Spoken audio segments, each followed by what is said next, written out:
maximum honor, then the lack of Christian content on reflecting God's glory in dating is a major oversight. One objection I often receive is, why do you talk about relationships so much? You should talk about more important things like the gospel, sin, and how to obey God. My initial answer to this complaint is that the internet is a big place. I don't feel pressured to talk about every important topic because God has blessed many other people with the gift of teaching too.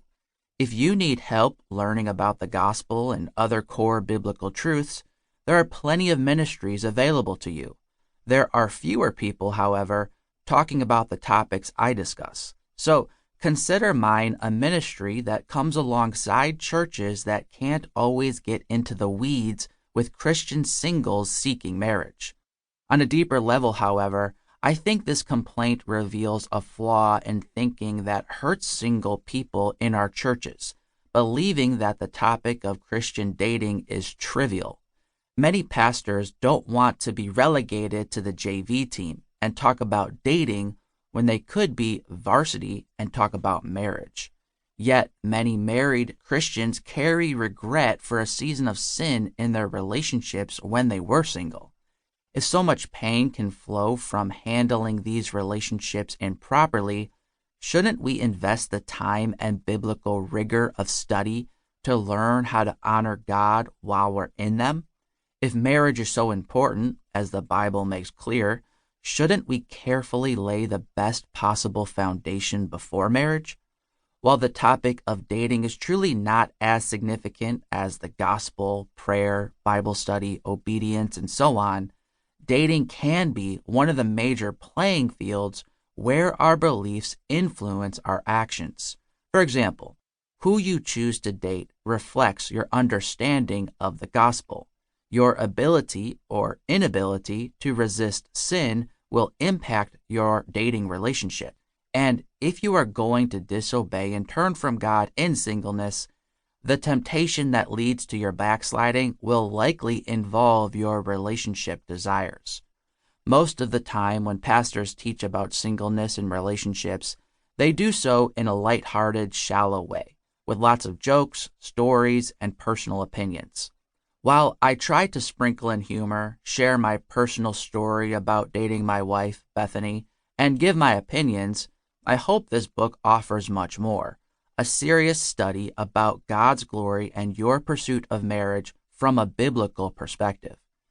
The question I seek to answer is, what does the Bible say about pursuing marriage?